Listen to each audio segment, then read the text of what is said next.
한 주간 평안하셨죠? 날씨가 오락가락합니다. 전 진짜 건강 조심하셔야 될 것 같습니다.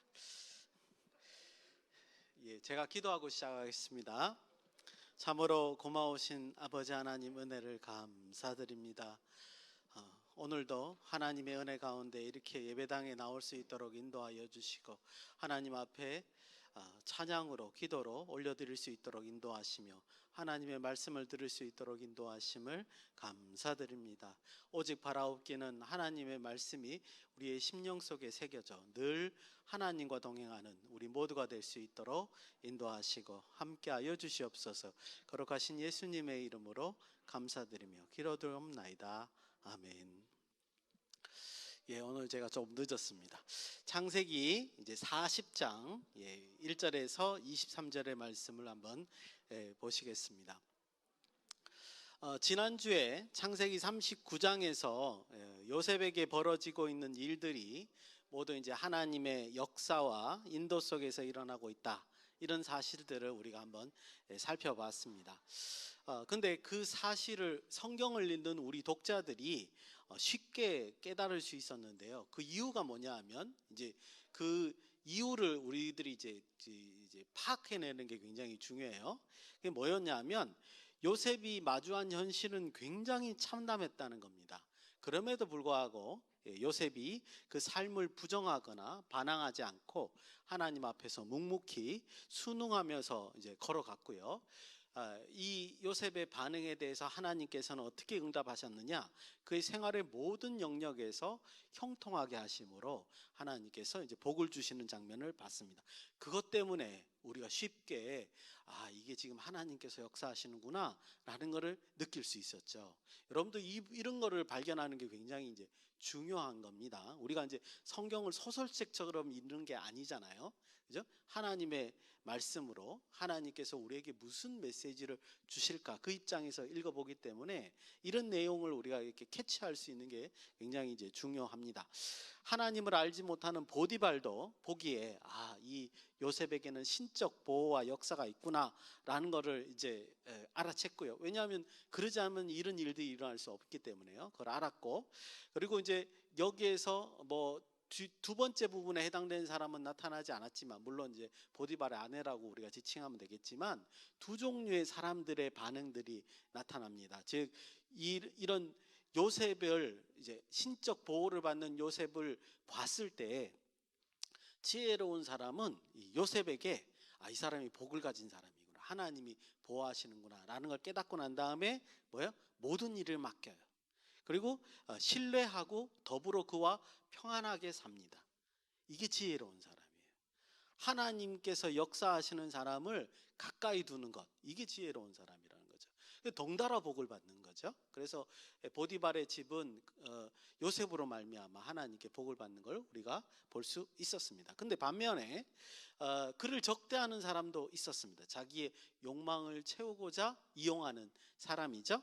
그런 사람은 이제 결과와 상관없이, 결과가 나오진 않았지만 이 본문은 그걸 강조하는 게 아니지만 어리석은 사람이다 이렇게 말할 수 있습니다. 이제 복을 못 누리게 되는 것을 볼 수가 있겠죠. 오늘 이렇게 제가 40장을 시작하면서 39장의 말씀을 다시 정리해 드리는 것은 뭐냐면 40장을 읽을 때도 이와 동일한 관점으로 성경을 읽어야 하기 때문에 이렇게 말씀을 드렸습니다. 그래서 39장에 임한 하나님의 은혜가, 요셉에게 임한 하나님의 은혜가 40장에서는 도대체 어떻게 이어질까? 우리는 이제 그 관심 속에서 40장을 읽게 되죠. 그렇게 한번 읽어보니까요, 40장에 굉장히 특이한 점이 있다는 걸 알게 됐습니다. 그렇게 관심을 두지 않으면 이걸 못 알아챌 텐데 하나님의 은혜가, 하나님의 역사가, 기적과 같은 역사가 어떻게 일어날까 생각하면서 40장을 딱 읽다가 39장과 차이가 있네 라는 것을 발견했다는 거죠. 그게 뭐냐 하면 39장의 특징 혹시 기억나십니까? 여호와께서 요셉과 함께 하셨으므로 라는 말이 계속 중간중간에 반복되었습니다. 근데 40장에는 그런 말이 없어요. 이거 너무 신기한 거예요. 제가 볼 때 40장에 이런 문구가 나타나지 않는구나, 이렇게 이제 왜 그럴까 생각을 해봤죠. 긍정적인 입장에서 보면 40장의 내용은 이미 하나님께서 조치를 다 취하신 거죠. 마치시고 이미 그 진행 중에 있다는 표시를 하는 것 같다는 느낌이 들었습니다. 앞에서는 39장에서는 하나님이 이렇게 역사하신다, 하나님이 이렇게 보호하신다, 이런 거를 글로 써서 이제 그 우리에게 진행을 알렸다면 40장은 이미 그게 시작되었고 진행 중이고 하나님께서 함께 하시는 것을 예시하는 것이 아니냐라고 느낄 수 있었다는 거죠. 그래서 40장 말씀은요, 39장 23절의 마지막 말씀, 39장 23절의 그 마지막 부분에 이렇게 나오죠. 이는 여호와께서 요셉과 함께 하심이라 여호와께서 그를 범사에 형통케 하셨더라 라는 말의 예시예요. 예시. 40장의 사건은 39장 이 마지막 말에 예시를 들은 것이 아닌가라고 느껴질 수 있었습니다. 무슨 말씀인지 이해가시죠? 그죠? 그러니까 39장에서 요셉에게 하나님이 역사하신 장면을 우리가 기억하고 있어야 40장에서 이런 내용들을 한번 살펴볼 수 있다는 거죠. 그 다음에 이제 또 다른 측면에서, 그리고 이제 결과론적인 측면, 이제 이야기의 끝을 우리가 아니까 40장 이후의 이야기들을 다 알고 있으니까 결과론적 측면에서 그 말씀을 드리면, 오늘 40장에서 어떤 사건이 일어나고 41장에 이어 증폭되는 일들을 이렇게 살펴보게 되면, 그 모든 발단이요, 사건이 일어나는 40장 이후의 사건들이 일어나는 모든 것들이 요셉이 감옥에 가 있기 때문에 가능한 일이었다는 거예요. 너무 결과론적이죠. 이제 나중에 감옥에서 어떤 인연을 만나고 어떤 사건이 벌어질까 아니까 이런 말씀을 드릴 수 있을 텐데, 근데 그 사건의 결말을 다 보고 나니까 뭐요? 아, 요셉이 감옥에 가지 않으면 불가능하겠구나. 어떻게 술 맡은 애굽의 바로 왕의 술 맡은 자와 떡 맡은 자를 어떻게 요셉이 만날 수 있겠습니까? 어디서 가능해요? 이 감옥에서나 가능한 일이었겠구나라고 우리가 이게 알 수 있죠. 그런 거를 우리가 알 수 있습니다. 그러니까 39장에서 보디발의 아내의 유혹을 뿌리치고 이제 뛰쳐나온 것, 굉장히 위기 상황이었죠. 그런 정의로운 행동이 하나님의 역사가 이미 요셉에게 미치고 있었다는 걸 그때서야 우리가 짐작해 볼 수 있다는 걸 알 수 있습니다. 여러분, 그래서요, 여기서 짧게 우리가 느낄 수 있는 것은 뭐냐면, 우리의 삶 속에서 하나님의 그 역사를 너무 빨리 단정 지으면 안 돼요. 그러니까 내게 벌어지는 일이 좋은 일일 수도 있고 나쁜 일일 수도 있잖아요. 그죠? 우리가 살다 보면 좋은 일도 있고 나쁜 일도 있고 뭐 그런데, 그리고 이제 그 전도서 7장을 보면 일부러 하나님이 우리 인생 가운데 그런 좋은 일과 나쁜 일을 섞어 두셨다고 하셨습니다. 그 이유를 이제 거기 문맥에서는 없지만 해석해 보면, 아, 교만하지 않게 하시기 위함이구나라는 걸 알게 되거든요. 전도서 7장의 말씀을 해석해 보면. 그래서 우리에게 잠시 좋은 일, 잠시 슬픈 일이 있다 할지라도 우리는 우리의 삶을 너무 쉽게 단정 지으시면 안 됩니다. 왜냐하면 그런 행위가 어쩌면 하나님께서 우리 인생에 역사하시는 그 역사를, 주권적인 역사를 폄훼하거나 한계를 짓는 행동일 수 있기 때문에 그렇다는 거죠. 하나님이 역사하실 때 하나님 거기까지만 하세요 이럴 수 없잖아요. 그렇죠? 우리가 그런다니까요. 우리가 너무 우리의 삶에 있는 그 현장의 모습을 단정 지으면, 그리고 막 하나님을 원망하고, 그죠? 슬픈 일이 있을 때 그러면 하나님의 주권적인 역사를 단정하는 일, 한계를 두는 일을 할 수 있다라는 걸 우리가 묵상해 볼 수 있습니다. 언제나 성경은 우리에게 지혜를 하나 가르쳐 주는데, 하나님의 역사는 우리가 기다리고 관찰하는 겁니다. 그러면 그것이 이제 은혜가 되고 지혜가 되는 것을 우리가 알 수 있습니다. 40장의 내용은 이제 성경 순서대로 한번 살펴보도록 하겠습니다. 이런 관점에서 40장을 보자는 거죠. 1절이요, 짧지만, 되게 짧지만 늘 그렇지만 그 이야기의 사건의 발단에 가장 많은 정보들이 담겨져 있습니다. 이 짧은 내용에 40장 1절을 제가 읽겠습니다. 그 후에 애굽 왕의 술 맡은 자와 떡 굽는 자가 그들의 주인 애굽 왕에게서 범죄한지라. 여기 이제 사건의 발단이었습니다. 그래서 이제 여기 속에 어떤 이제 정보들이 숨어 있나? 40장 1절을 보면 그 후에라고 이제 시작을 하죠. 정확한 시간이 나타나 있지 않습니다. 그런데 역시 이런 것이 나오면 앞에 뒤에를 살펴보면서 따져봐야 됩니다. 이제 그 요셉의 나이가 몇 살인가가 나옵니다. 40장 1절에 의하면, 죄송합니다. 41장 1절, 그 다음 장 1절에 의하면 만 2년 후에 바로의 생일 때 바로가 꿈을 꾼다고 되어 있습니다. 그러니까 41장은 지금 이제 이 요셉의 시점으로부터 2년 후의 일이라고 얘기했고, 그게 바로의 생일날이라고 설명을 하고 있습니다. 근데 오늘 40장에 가면 20절로 제가 기억하는데, 40장 20절에 가니까 3일 후에 바로의 생일이에요. 그러니까 41장 사건 2년 전에 이 사단이 벌어진 거죠. 술 맡은 자와 떡 맡은 자가 지금 잡혀서 감옥에 오게 된 겁니다. 그리고 우리가 알듯이 41장에 가면 2년 후에 바로의 생일날, 만 2년이 지난 후에 이제 바로가 꿈을 꾸게 되고, 그 꿈을 해석해서 이제 요셉이 총리가 되는 장면이 등장을 합니다. 그렇다면 그때 그 요셉의 나이가 30세라고 하니까 지금 현재 40장의 나이는 몇 살이에요? 28살이에요. 17살 때 와서 얼마간 보디발의 가정 총무를 했는지는 모르겠지만 꽤 많이 시간이 흐른 거죠. 그죠? 그래서 28살 때 지금 감옥에 있는데, 여기서 이제 술 맡은 자와 떡 맡은 자를 만나게 된다라는 거고요. 그 다음 또 1절에 또 우리에게 정보를 줍니다. 뭘 주죠?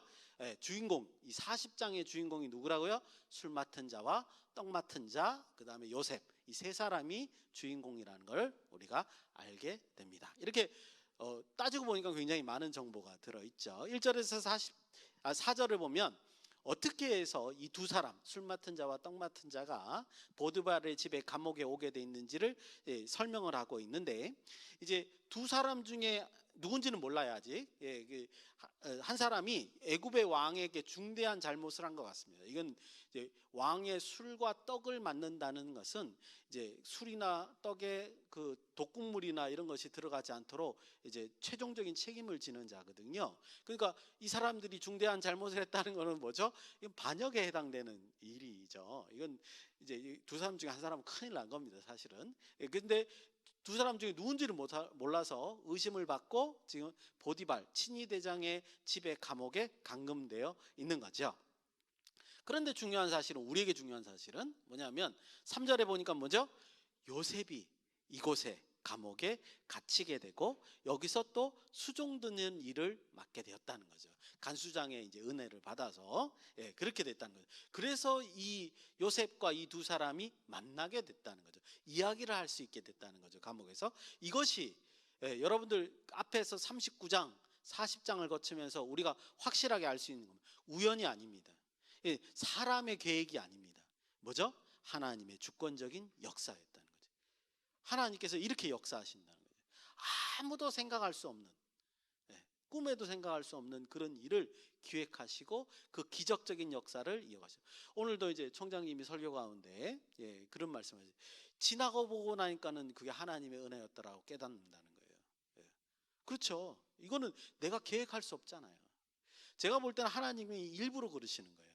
왜냐하면 이게 내 능력이나 내 지혜나 이걸로 했다는 것을 못 알아, 그게 아니라는 걸 부정하게 여기서, 이건 오직 하나님의 역사만이 가능하다, 이거 우연도 아니다 라고 느낄 수 있게끔 알게 해주시기 위해서 하나님께서는 실제로 이런 역사를 하는 게 아닌가. 성경도 그렇고 우리 삶도 그렇고 그런 거 이제 실제로 일어난다고 생각합니다. 그렇다면 문맥에서 특별히 이것이 하나님의 주권적인 역사라고 단정할 수 있는 요소가 진짜 없느냐? 아닙니다. 꼼꼼히 따져보면 있습니다.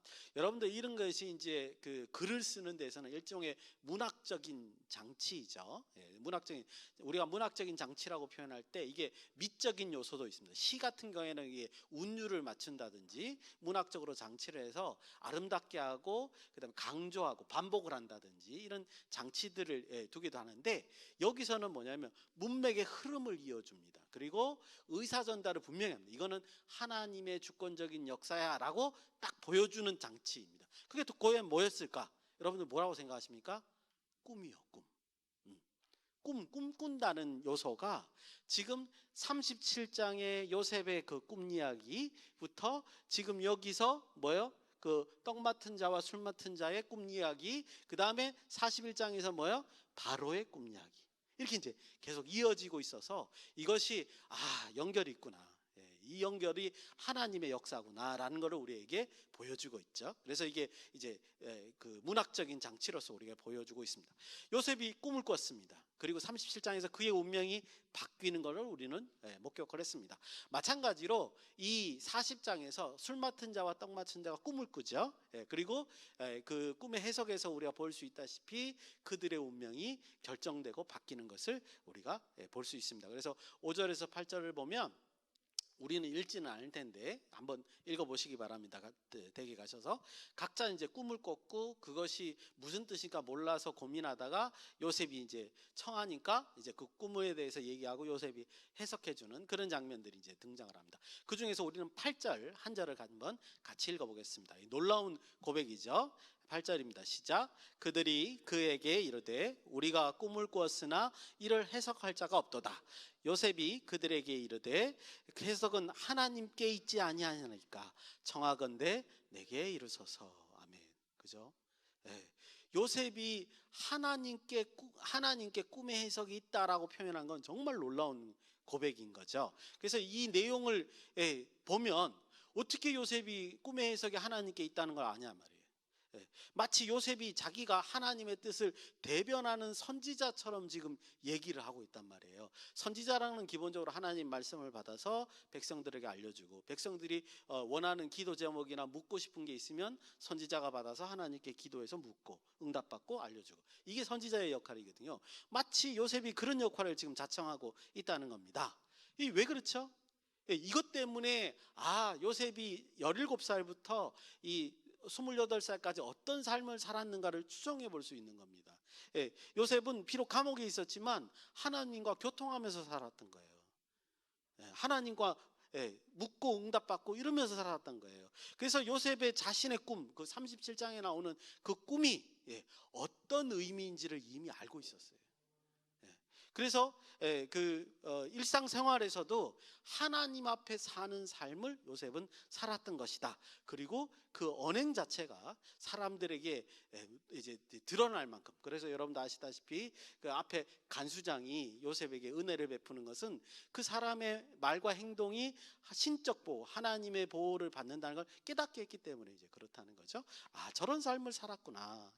그걸 우리가 여기 이 한마디를 통해서 이제 알 수 있는 겁니다. 그리고 이제 요셉이 이 말을 한 것이요, 41장에 가면 굉장히 중요한 역할을 하게 된 걸 알 수 있습니다. 왜냐?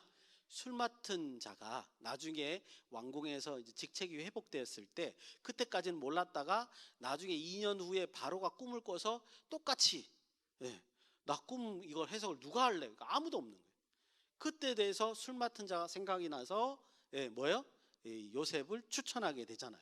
그러니까 그 사건이 벌어지는 게 바로 요셉의 이 얘기 8절 때문에 그렇다는 거죠. 이 8절이 나중에 되니까 중요한 말씀이구나 라는 것을 이제 깨닫게 됩니다. 그러니까 이 꿈이라고 하는 것은 하나님의 계시죠. 계시가 뭐예요? 하나님의 뜻을 하나님께서 스스로 우리에게 드러내시는 거예요. 그걸 계시라 그런 겁니다.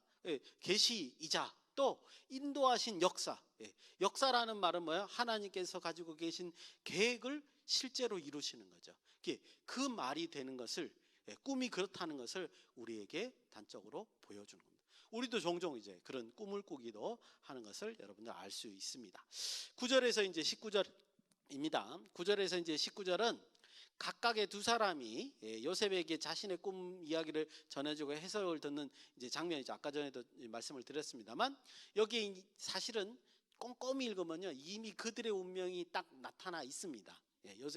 요셉과의 대화 속에서 나타나 있습니다. 먼저 술 맡은 자에 대해서 중요한 거는 14절 15절이죠.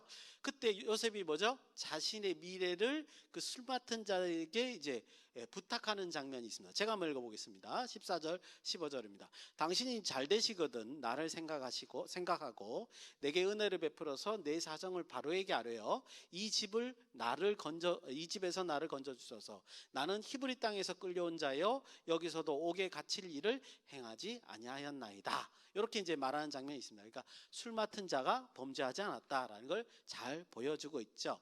여러분들 이 14절 15절을 우리 앞에 39장 그런 얘기 생각지도 않고 따로 떼서 읽는다면 요셉이 개인적으로 술 맡은 자에게 자기의 처지에 대해서 이제 부탁하는 쪽으로 이해해 볼 수 있습니다. 그런데 아까 말씀드린 초반에 말씀드린 것처럼 하나님의 역사의 측면에서 이 14절 15절을 보면 뭐죠? 요셉에게는 이게 뭐예요? 하나님의 계시의 확신이죠. 자기 언행에서 하나님의 역사를 확증하는 내용입니다.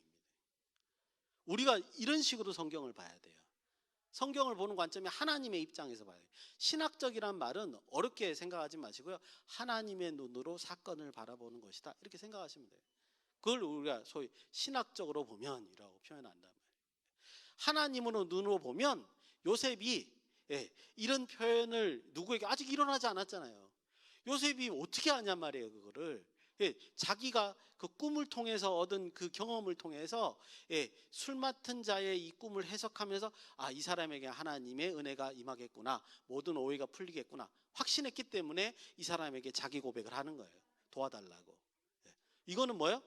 그 계시에 대한 확신의 고백이라 우리가 이렇게 평가해 볼 수 있습니다. 그리고 이제 떡 굽는 자에 대한 이제 요셉의 얘기를 보면 굉장히 냉정하죠. 근데 이미 그 말을 오가기 전에 이미 16절을 보면 이 떡 굽는 자가 잘못했구나, 이 사람이 반역을 하려고 했구나라는 걸 알 수 있습니다. 뭐라 그러죠? 이제 술 맡은 자가에게 해석하는 장면을 보고 그 해석이 좋은 것을 보고 말했다고 되어 있습니다. 뭔가 주저했죠. 뭔가 지은 죄가 있으니까 꺼리니까 눈치 보고 있다가 꿈 얘기도 못하는 거예요. 자기는 눈치 보고 있다가 저게 꿈 해석을 잘하는 거 보니까 자기도 이제 무슨 희망을 얻을까 하고 나중에 얘기하는 것을 볼 수 있죠. 근데 아니나 다를까 아주 냉정한 해석을 하는 것을 볼 수 있습니다. 그래서 여기서 이미 눈치를 채고 이 사람이 잘못했구나라는 걸 알게 됩니다. 이제 마지막 20절에서 23절입니다. 저는 개인적으로 이 장면이 굉장히 중요하다고 생각을 합니다. 왜냐하면 요셉의 해석이 실제의 사건으로 이루어지기 때문에 41장까지 이어지지만 그 장면이기 때문에 그렇습니다. 이제 20절에 보니까 3일 후에 바로의 생일이었다 이렇게 지금 얘기를 하고 있고요. 그래서 그 꿈 해석대로 술 맡은 자는 복직이 되고 떡 맡은 자는 이제 나무에 달리는, 그러니까 죽음을 당하는 그런 신세가 되었음을 볼 수 있습니다. 요셉의 해석처럼 실제로 이제 일이 벌어진 거죠. 근데 저는 이 상황에서 이제 두 가지를 한번 묵상해 봤습니다. 어떤 거냐?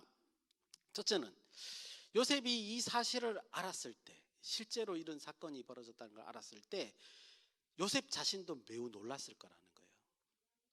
왜냐하면요, 우리 여러분들 착각하면 안 됩니다. 이 요셉이 자신의 해석이 실제로 그렇게 될지는 확신만 할 수 있었지 결정권자가 아니잖아요. 그렇죠? 우리의 믿음으로 그것을 확신하는 거지, 그렇게 될 것이다 라고 확신하는 거지, 그렇다고 해서 이거를 실행하는 자들은 아니잖아요. 근데 자기에게 준 그 지혜대로, 자기가 말한 그 지혜대로 하나님께서 역사하시는 거예요. 이게 하나님의 백성입니다. 이게 하나님의 성도들이란 말이죠. 그래서 이분들이 놀라운 거예요. 그죠? 그런 모습을 여기서 하나 볼 수 있다는 거죠. 그리고 동시에 이런 사건은 요셉 자신의 마음속에는 뭐예요? 확신을 더욱더 강하게 하는 것을 만들어줬을 것이다, 이런 생각을 하게 됐습니다. 특별히 어떤 거냐? 자신의 미래에 대한 꿈. 37장에서 꿈이 뭐였죠? 자기 형제들과 부모가 자기 옆에서 절하는 거. 이거 아직 안 이루어졌어요. 그죠? 근데 자기는 지금 감옥에 있단 말이죠. 그런데 이것이 분명히 이루어질 것이라는 거. 그 더군다나 한 번 꾼 게 아니라 두 번 꾸죠. 그리고 41장에 가서 해석할 때 보니까 바로도 뭐요? 두 번이나 꾸죠. 그래가지고 이 사건들을 통해서 지금 여기 40장은 이제 술 맡은 자와 떡 맡은 자의 꿈이었지만 41장에 가서 이제 바로의 꿈도 해석하면서 이 모든 것이 뭐예요? 자기에게 정말 커다란 확신으로 다가왔다. 하나님 말씀 사실이구나. 하나님의 계시가 이런 뜻이구나. 여러분도 증거가 있습니다. 41장 25절에 뭐라고 하냐면 바로에게 꿈은 하나님께서 앞으로 하실 일을 보시는 것이니이다. 이렇게 바로에게 말합니다. 어떻게 알았어요? 자기 사건을 보아요. 그 다음에 41장 32절에 보니까 꿈을 겹쳐 꾸는 일은 일이 정해졌기에 속히 행하시는 뜻입니다 라고 해석을 합니다. 왜? 자기도 두 번 꿨거든요. 그러니까 자기가 지금 벌어지는 일이 뭐예요? 속히 행하실 일이라는 것을 자기 스스로 고백하는 거예요. 하나님 뜻입니다. 이런 걸 통해서 우리가 하나님의 역사가 이렇게 일어나는구나 라는 것을 이제 알 수 있고요. 그리고 요셉 자신에게는 13년 전에 그 37장의 꿈이나 2년 전에 이 술 맡은 자, 떡 맡은 자의 꿈이나 그다음에 41장에서 바로의 꿈이나 이런 것을 해석하는 뭐예요? 스스로의 기반이 되었을 것이다. 하나님의 말씀을 이해하는 기반이 되었을 것이다. 이렇게 우리가 얘기해 볼 수 있습니다. 그러니까 20절에서 23절은 신학적인 측면에서 뭐냐면 결과가 아니라 뭐예요? 하나님의 계시의 증거의 시간인 겁니다. 증거의 시간. 우리가 그런 점을 이제 파악을 하셔야 되는 거죠. 하나님의 역사를 요셉이 확인하고 자신의 믿음을 확신하는 시간. 저는 성도로서 이런 시간을 갖는 게 굉장히 중요하다고 생각합니다. 왜냐하면 우리가 그렇게 훌륭하지가 않거든요. 그죠? 그 믿음이 그렇게 단단하지가 않는데 이런 삶에서의 경험을 통해서 내가 가지고 있는 신앙이 단단해져요. 여러분들 기적적인 일을 우리가 경험한다고 해서 하나님을 아는 지식이 늘어나는 건 아닙니다. 성경을 보면 하나님이 아는 지식이 늘어나는 것은 말씀을 통해서 하나님의 말씀을 통해서 하나님을 아는 지식이 늘어나는 것이고 이 아는 지식이 단단해지는 것은 이런 하나님의 주권적인 역사를 실체 체험하면서 그러니까 여러분들 행동 안 하시면 이것이 말씀이 우리 가슴 속에 남아있지 않는 거예요.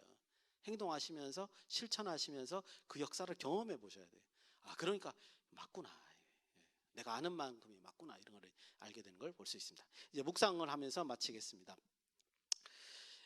우리는 삶의 시간 순간순간마다 오늘 요셉의 말씀같이 하나님의 계시의 증거의 시간을 경험하게 됩니다. 그럴 때 우리는 어떻게 할 것인가? 저는 이제 이 말씀을 통해서 그런 객관화하는 작업, 우리의 그 미래의 모습 그럴까요? 아니면 하나님의 계시의 시간 그럴까요? 혹은 우리의 신앙의 자세 그럴 때 그런 것들을 객관화하는 작업이 여기서 필요하다고 생각합니다. 우리는 이제 뭐 삶 살면서 간증도 있고요, 그죠? 기도의 응답도 있고 여러 가지 형태로 하나님께서 역사하신 걸 느낄 수 있죠. 그럴 때 우리의 신앙 자세는 어떻게 되겠느냐? 그걸 한번 객관해 보자는 거죠. 뭐가 중요하냐? 뭐가 우리에게 신앙 자세로서 굉장히 중요하냐? 이 요셉의 이야기가 우리에게 이제 보여주는 것 같다는 거죠. 결국 우리가 취하는 신앙 자세는 뭐냐면 하나님의 선하심을 믿고 의지하는 것. 이게 올바른 신앙 자세입니다. 때로는 우리가 기적적인 일이 일어났을 때 그 기적적인 사건을 굉장히 이렇게 부각시키는 거나 혹은 그 기적적인 사건으로 말미암아 우리가 스스로 교만해지는 것을 느낄 수 있는데요. 그런 모습도 보게 되고 그렇게 하는데 그러시면 안 돼요. 초점은 뭐죠? 하나님의 선하심을 믿고 의지하는 것. 요게 기준이에요. 기적적인 일이 일어나든 아직 일어나지 않든 그런 경험하든 이게 내 능력으로 되는 게 아니잖아요. 그죠? 그래서 이런 역사하심은 우리의 인생 가운데 늘 있을 거라는 거죠. 눈에 보이든 우리가 인식하든 알지 못하든 간에 늘 있으신 거예요.